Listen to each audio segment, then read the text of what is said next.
Hello. Hi, welcome back. Yes, I'm Jen. Nikki. If you're new, welcome. Yes. If you're coming back, we're Welcome so glad back. you're here. Yes. We're just going to jump right in today. We're jumping right in. So buckle up. Yeah. I don't want to waste any time. Yes. One thing a theme of these videos is in a place where you feel like you can't mention the word narcissist because it's not correct. It's not politically correct. Maybe you could say because the enemy did something well. That was push it out to the masses, so much so that everybody's like, oh gosh, let me guess. They hear narcissist. He's a narcissist. Turn their ears off. Yeah. And they turn their brains off. And yeah, we're not going to do that. In that world that we live in, you can still come here and talk about it. This is a safe place to talk about it because it is ruining our world. It is. There is still good left in the world because God is still here and his people are still here that he's working through and the Holy Spirit is living in us. But everywhere you look, evil acts are being committed. Yep. And they just seem to be growing in number. Constantly. In number by people that appear to be humans, but who do not care at all about humanity. Right. It's like they've lost their humanness, and they can't even see another person's life as being valuable As a human being. No compassion. No. And we've touched on this before about the spirit of Antichrist. No matter who the Antichrist ends up being in human form, the spirit of Antichrist has always been here. Yes. And the spirit of Antichrist hates Christ and hates humans because God put us here for a reason. He did. And I think we've said earlier, he created humans to gain back the authority of the earth in his name. That's what we're supposed to do. That's what Christians are supposed to do on this earth. And the enemy hates it. The spirit of the Antichrist absolutely hates it and wants to do anything to destroy it. Hates humans. Hates humans. Because we also are going to sit in judgment over the third angels. Of the angels who rebelled against God. Yep. So right there, they hate us and always have. Hated Jesus, thought that they were doing the right thing by killing him, thought that they were silencing and stopping God's plan, God's plan and God's will, and didn't realize the movement that was going to start after they killed Jesus. Yeah. And also didn't realize what killing Jesus did. We do. It gave us redemption. It was part of the plan. Praise God. It was part of the plan. He was the ultimate sacrifice. Yeah. His blood had a cosmic effect. It did. Not just a worldly effect. No, cosmic. And so the entire cosmos was entire affected by it. Yes, before the earth and after the earth, everything changed when Jesus died and rose again. Yeah. And the spirit of Antichrist hates that. Yes. And all the way back from the beginning of the earth, we've been dealing with this in many forms. Yeah. And something that occurred to me one day when I was thinking about Nephilim. Right. Because I sit around and think about Nephilim. I do too. I've actually thought about them for years because I read that verse in Genesis 6 about it, and I was like, I don't understand. This is like a piece out of nowhere, and you're like, Lord, what does that mean? What do you mean the sons of man came down? Yeah. So I because I didn't understand it, I just kind of moved right along and went, oh, okay. If he wanted me to know more, he'd have said more about it. Which is common. I mean, I think a lot of Christians have done that. And depending on the type of church, depending on the type of preacher you have, You know, some of them talk about stuff like this, but a lot of them don't. They don't even bring up that verse. Mm-mm. And we're taught, growing up in the time that we grew up in, that you don't question the Bible. You read it for what you understand, and you move on. Yep. And even though we think we're not Bible scholars, so, you know, growing up, you think that there's just that one verse about Nephilim, but that's actually not true. It's not. They're just called something else. They're called a bunch of different names, Yes. and they're called giants. Yes. So they are, just briefly, the fallen angels. You know, there was a holy rebellion in heaven when Satan decided that he Wanted to be God. And he was cast out of heaven, thrown to the earth, and a third of the angels chose to go with him. Yep. Because God always gives us a choice. Even the angels. And I want to say this real quick, because this is going to tie back in at the end. He always gives us a choice. Yeah, even the angels who were created just for his purposes. So before the earth, there was a choice. On the earth, there's a choice. After the earth is no more and we're in heaven or hell, you're still going to have a choice in heaven. I believe he always gives us a choice because he wants true followers. Yeah. Loyal followers who want him. Right. He's a big enough God. He doesn't need us for anything. Yeah. But he wants us. He wants us. He wants to work with us to make things happen on this earth. Yeah. And the enemy knows that. Yes. And he counterfeits absolutely everything God does. So guess what the fallen angels have done? They want to partner with human beings to destroy humanity, which is, if you think about it, insane. It is insane. The exact thing you want to destroy, you're going to use to destroy it. Yeah, so Try to destroy it. Yeah. Because he's not going to. We will probably come back and talk more about Nephilim another time, more in detail. You can look it up on your own. Start with Genesis 6. Read about the giants in the Bible. Yeah, look up anything in the Bible that talks about giants, because that's who they're talking about. That's what giants were. Okay, so we were thinking about with this, we were talking about it, and I had this thought that connected Narcissists and Nephilim. I was like, wait a minute, God. Are these two things connected? All of a sudden, I don't even know where it came from. Because I was like, just jokingly, they both start with N. Right. But I was like, they seem to have the same agenda. Yeah. Because, and I'm lumping that spirit of Antichrist, Luciferianism, Satan, Nephilim, all of that together, because all of it hates humans and wants us destroyed. They don't want us judging over them. They don't want us helping to further the kingdom. You know, Satan started out, I heard somebody say one day, Satan started out at a huge disadvantage. If he took 1/3 of the angels, that means 2/3 are left. 2/3 stayed in heaven. Yeah. And then God created humans on earth.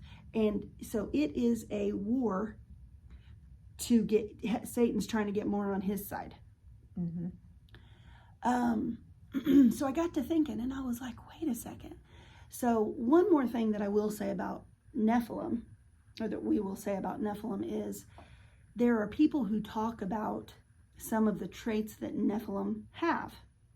I think that's where this started, this thought process, is watching Gary talk about the physical characteristics. Yes, Gary Wayne was on the deep end with Taylor Welch, and he wrote the Genesis 6 conspiracy. Gary Wayne did. Yeah, there's 2 books. Yeah, and he spent 34 years. I think it was 34 years researching to write these books. But after we heard him say it, I've heard multiple people talk about Rh negative blood. Let's talk about the bloodline. Okay, yes. That's where it started, was the bloodline. It was the bloodline of the Nephilim. Nephilim. So when that happened, when the angels fell, when the third of the angels fell with Satan, they got friendly with human women and had babies. Thank you. Those are the Nephilim, the babies. Yes. Of the fallen angels and human women. They're called Nephilim. They're called giants. So many names. I can't remember all of them. So many names, yeah. And Those that's how common. they were created, was the fallen angels and women. When the Human fallen women. angels, human women, yes. Mm-hmm. When the fallen angels did that, God threw them in the pit. They're locked in a pit right now, chained. It says they're chained. Yeah. But they're still doing their dirty work, kind of like They are. mobsters on the inside of prison. They're still communicating through their... Or having someone do their dirty work is what I should have said. Yeah. That's what the Nephilim are doing for them. And bloodlines. So when they were friendly with the human women and had babies, there was a bloodline created there of people, humans, and fallen angels. Yeah. So that entered their DNA into the humanity. Into humanity. Mm-hmm. And there are people here to this day that can track their bloodline all the way back to fallen angels and know their names. Know the fallen angels' names. Yes. That's a whole... That's a whole... and rabbit hole. Rabbit hole, yes. So these bloodlines... So apparently about 15% of the human population has the some sort of Nephilim DNA in their blood. In their blood. And some of the traits of people who have the Nephilim blood are being Rh negative, O negative, lower body temperatures, higher intuition. They're very intelligent. A lot of them are very intelligent. And some of them have dark hair. They have physical characteristics like dark hair with... Some of them. Like hazel eyes. Yeah. I probably shouldn't even brought that up because I can't remember them. But I know that there were some physical characteristics. Like strawberry blonde hair with green eyes was one. Yeah. So, so in saying that, Gary Wayne, who wrote the Genesis 6 conspiracy, he says, if you have any of these traits, if you have Rh negative and O negative and down the list of things, if you've got it, if you're one of those 15%, do not freak out. Don't worry about it. Don't worry about it because we all have a choice. Everybody has a choice. And so he says, some people might hear that and think, oh my gosh, God hates me and God and this and that. And that's not true. No. We have a choice. So knowing that 15% of the population have it, got me going down a rabbit hole one day and talking to God about narcissists. And I was like, so they hate, so the fallen angels and Nephilim, Satan, hate humans, want us destroyed, want to keep us in, bondage or dead. And then I thought, man, that sounds a lot like narcissists. It does. And there's a lot of similarities. Yeah, there's between a the lot. Yeah. And so then I was laying in bed one night talking to God about it. And I didn't have a calculator. And I can't do math in my head. We call it Marshfield math. And I'm laying there and I'm like, so wait a second. 15% of the population have Nephilim blood. And they say 1 in 5 or 1 in 6 people are narcissists. And I was like, I can't do math in my head, but I'm pretty sure that comes out pretty close. 15%. So I got up the next morning. When I got up, I was like, I'm not going to forget this. Holy Spirit, don't let me forget this. So I get up the next morning, do the math, and I'm like, it was like 16.6% or something. And so hear me when I say, I know people who have those traits. RH negative, O negative, cooler body temperatures. I know people like that. Mm-hmm. And they are not narcissists. So, however, I do think that in talking to them, they can see how there was a struggle there. Mm-hmm. There was a struggle when they were growing up. They remember actually choosing good over evil. They remember the point in time where they chose good. Where they decided, no, I'm not going to go that way and sell my soul to the devil. These people had a choice to make just like everyone else, and they chose good. But what about someone with Nephilim blood that chooses the evil? Chooses bad? So then you've got an intelligent, probably some stronger characteristics. I also heard they can't be cloned. Right. I heard Which is something. very interesting. It's very interesting. And I heard something about O negative people during the COVID vaccines. Yes, there was something different then too. Like they weren't affected. They didn't do anything or something. I don't know. There was something. But it got us talking. So you've got people on this planet who have the bloodline of kind of a superhuman. They're down, of course we're very far away. Down. Yeah, it's been so watered down because it's been so long ago. Right. But they've got it in there, which gives them a little bit of extra power. I don't know if power is the word. I would say more along the lines of a different intellect. Mm-hmm. They understand things differently. They understand manipulation. They understand. They understand things that they can't explain. They get it. You're right. They learn very early, at a very young age, that they can make things. How to manipulate. They can make things happen to their favor. Wow. They decide what they want, and they're going to do anything and everything to make it happen. And also, it happens easily. It does. It's easy for them. Because they can figure it out. Yes. Now so you've got these people, they don't even know that they've got that blood.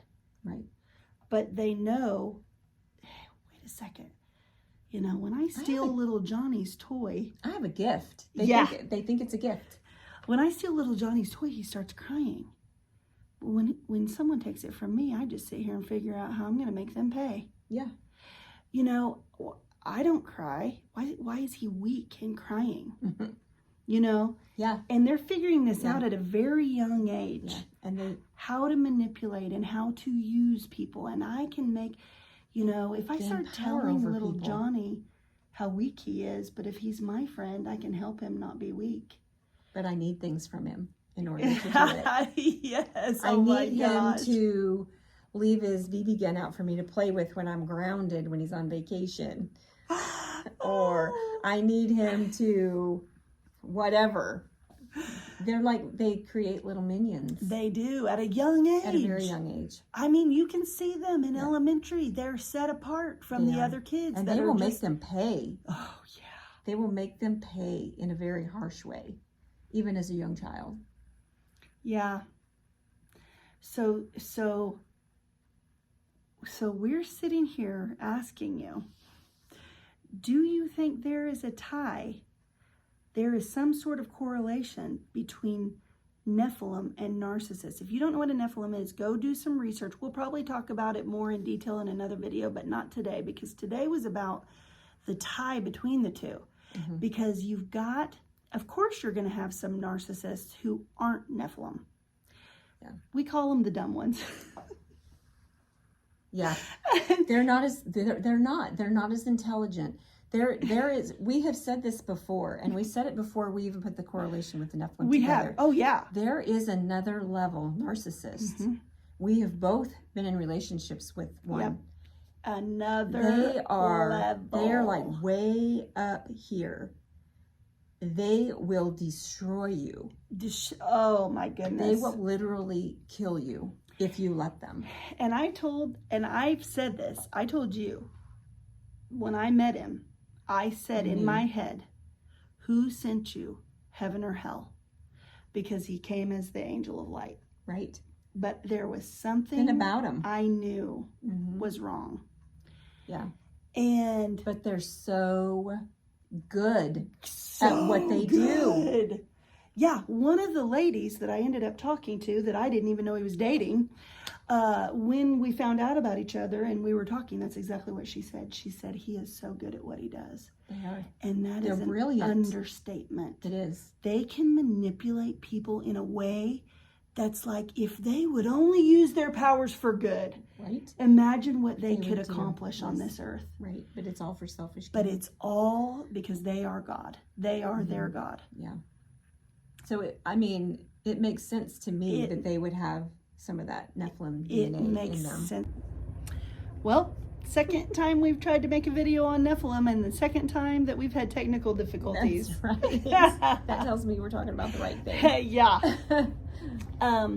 We do want to talk about meat instead of milk all the time, and we do also want this to be a place where, because we are seeking truth, so we want this to be a place where we can talk about things that aren't always being talked about. We know that that's gonna scare some of you or make you not want to watch, and that's your prerogative, but just know that we'll be here talking about the things that a lot of people aren't talking about whenever you decide that you want to know more. Yeah. What we were saying was the different narcissists. In the psychological world, the psychology world, they don't talk spiritual when they talk about narcissists. They don't. So they label things in like, they say you can't be healed. They say there are like 7 different types of narcissists, and they all have a different personality, so they're all different. We all know that. Which is true. It is true. It is true. But I believe there's 7 different spirits. Oh, yeah. Yeah, I can see that. And then what we're saying today, pouring into the mix of all of that, is we're just wondering. We're not saying it is this way. Yeah. It just is a coincidence, which we don't believe in, coincidences. Right. That quite possibly you've got 8 billion people in the world, and 15% of them have Nephilim blood, and 16.6% of them have are narcissists. Are narcissists. Yeah. And those are the only ones that are. They diagnosed? Actually, they're not. Okay. 1 in 6 is what people hypothesize. Okay. Because a lot of them are not diagnosed. Right. Because they won't go. So when you look at the facts, when you look at the books, it's like 1 in 20 or 1 in 25. Okay. Because they won't go to counseling. Right. They won't get diagnosed. They won't get diagnosed because they won't go to counseling normally because they don't think anything's wrong with them. The one that I was in a relationship with that was diagnosed with NPD, narcissistic personality disorder, was against his will because he was in rehab for the 3rd time, and they told him that he had it. Which a lot of times when you've got a family, well, I'm just going to say some of the, when you look at a person who just repeatedly does selfish things that they want to do, no matter how it's affecting other people, this is a big red flag. Big red flag. A big red flag. They don't care. Yeah. So we were talking about the narcs that have the intellect, they have the higher intuition, they feel, oh man, we were talking about how they're so good at what they do. Mm-hmm. He told me that he could walk in a room. Didn't yours tell you that same thing? Well, I don't think he ever said that to me, but I knew he could. He could go into a crowd of people and know exactly who his victim could be. Yep. Within seconds. Because they're very, very aware of everything going on around them. Everything. The way people move. They pay attention to everything. The way their mannerisms, the way you talk, the way you react to other people. Mm-hmm. They're watching all of that. All of it. And it is supernatural. It is. And it's spiritual warfare. We've already said that it's spiritual warfare. We had a video saying they don't really believe that it's spiritual warfare. Right. But this is next level. If that's true, it makes me understand a whole lot more about how they operate at that higher level. At the higher level. Yeah. Because if you just got a regular person, let's say they don't have any Nephilim blood, and they're just a regular person, and they also experience things at a young age, or any age, that make them decide, you know what, I'm sick of playing by these rules. I'm making up my own rules. They do. They do. They make up their own rules. They do, and they turn their back on their true selves, and they decide, nobody's going to get this done, what I need done, but me. God can't do it, because God is love, and love isn't what I need right now. I need stuff done my way. That's a narcissist frame of mind. Yeah. And if you've got one that's just a normal person behaving that way, yeah, they're still going to be manipulative. They're still going to be mean. They still will suck the life out of you, but it won't be to the... Not the mental... Okay. And I almost wonder, this almost makes me wonder if the dumber ones are the ones that are physical. Mm-hmm. I don't know that that's true. Yeah, I don't either. I just think that the ones that are more intelligent and more crafty and conniving, and they don't need to be physical. They don't. Because it's all up here. It's all up here. It's a mind game. And that sometimes that's worse on the victim. It is worse. Mm-hmm. I believe it is worse. I do too. My own experience. You can't see it. Nobody can see it. And you don't think it's bad because you're not getting beaten. We've said that before too. Yeah. You don't think it's abusive if you're not getting physically harmed. And no one will listen to you if you're not getting... Sometimes people, if they haven't seen it themselves and you come to somebody and you're like... They're like, you're just a big baby. Yeah. Suck it up. You're a baby. Yeah. You're just wanting to get rid of your husband because you don't like him. Yeah. Wrong. And we've been this way. We've known people who are experiencing all of this confusion and turmoil and all kinds of abuse that's not physical. It's torture. But everyone else goes, well, he's a great guy. Yeah, what are you talking about? He's a really great guy. So we've been thinking, that's what we've been thinking lately, and it's dangerous when we get to thinking. Yeah, that's true. I mean, there's so many things that we don't know about this planet, and the physical realm, the spiritual realm, but what we do know is the spiritual realm is more real than the physical. More real than the physical. Did you hear that? The spiritual realm is more real than the physical realm. This earth is temporary. Yeah, the spiritual is eternal. Mm-hmm. Yeah. When I heard this, it made so much sense to me that God created this earth to have his son with a pure bloodline, no infiltration from the enemy. That's why I believe the spotlight was on Israel. Because I've wondered that. You know, there were people, we learned later, that were more faithful than the Israelites. Oh, yeah. But there was this spotlight on Israel the whole time. I said, that train's not going to go by. There was this spotlight on Israel the whole time to show us this relationship between God and man. And our imperfection. Our imperfection and his grace and mercy. His grace and mercy, his perfection. His perfection. But why Israel? And then you find out he chose from Adam this one bloodline, even though there were other people on the earth and other bloodlines. But he chose this one that is not tainted by fallen angel blood. Yep. That goes all the way from Adam to Jesus, and that's what the Bible shows us. Yep. And he created this earth so his son could redeem us. be part human, Yeah. be fully human, and fully God At the same time. at the same time, and could die and be resurrected for us.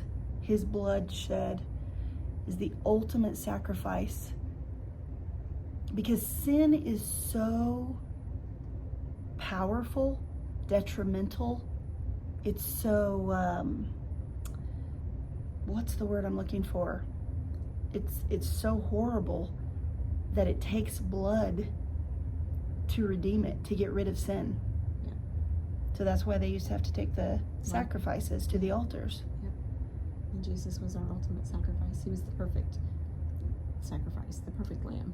And God made the world so that he could give his son to us to save us. Yeah. I mean, it's just brilliant. Yeah.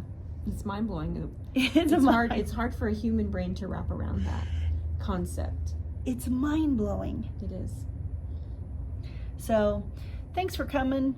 Thanks for listening. If you're still here, I'm proud of you. Yeah. We did want to say something about Charlie. Mm-hmm.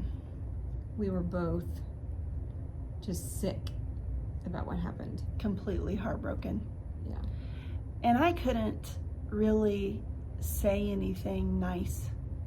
So we didn't say anything for a while. You know, it's been a little over a week now. Yeah. And it was so much to process. I still cry sometimes. But I was a person who watched him. I knew him. I loved him already. And he was a light. He was doing it. He was out in the field doing the work that we all kind of, I don't want to say wish we were doing, but we know we're supposed to be doing. Exactly. He was doing it. He was doing it. He was showing not only was he showing the light of Jesus, but he was trying to get people to think for themselves. That's all he was doing.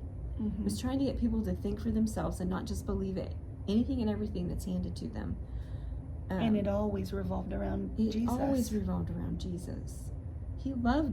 I believe he loved Jesus with his whole heart. Oh, his whole heart. And he loved people. He did love people. With his whole heart. Yep. Even when he came across, every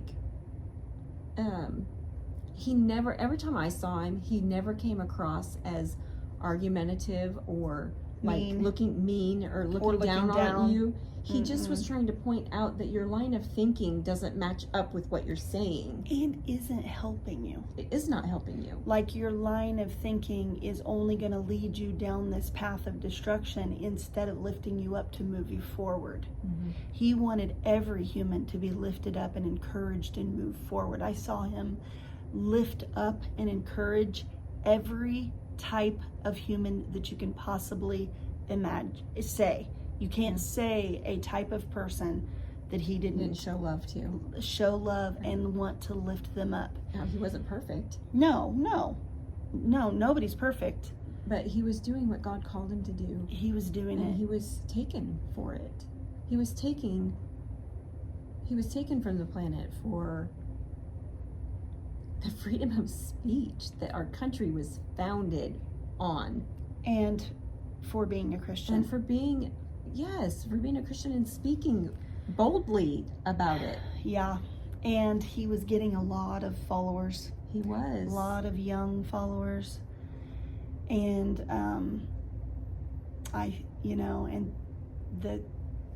that spirit of Antichrist, that is that spirit that I was talking about earlier, that hates humans. Yep. And they wanted him silenced. It's the same spirit of Antichrist that stabs people on trains. It's the same spirit that attacks couples in their houses. It's the same spirit that attacks shoots children in their school seat. Yeah. That is the same spirit of Antichrist that hates human beings. That's what we're fighting against. That spirit spreads lies about Christians, and those lies are what got Charlie murdered. Yeah. So we did want to come here and say that. And if you want to talk about narcissists, that's the epitome of narcissism, is to take someone's life because they don't agree with you. They don't believe the way you believe. Yeah. So thank goodness that it has caused a revival across this country. Oh, yes. It's such... God always makes good out of evil. He brings good, and it makes the enemy regret it. And I'm like, you're never going to learn. Anything you do for evil, he will turn into good. He will. No one could have ever seen a revival like this coming. And I'm thankful that we serve such a mighty God that's over all other gods and all spirits and over the whole spirit realm. Yeah. And the physical realm. Me too. And he is all the answer. To him. All glory to God. He's the answer to everything. He is. And we will continue to do our part and take on, we're just trying to shine a light on the narcissist epidemic in this world. Epidemic. And what we can be doing to push it back. And I believe that we're given this opportunity to do it because of what we've been through. We both have been through. We've both been through so much and learned so much and surrendered. And I believe we're here to help other people who are going through it or confused. Just know that Jesus is the way. He is. For all of it. 100%. He's the only way to heal from narcissism. He's the only way to heal from codependency that's addicted to narcissists. Yeah. He's really the only way you can get out of a narcissistic relationship. Oh, yeah. Because you won't do it on your own. You can't. So, thanks for listening again. Yeah, thanks for listening, and keep shining your lights. Yes. Don't stop. Don't stop. We love you. Yeah.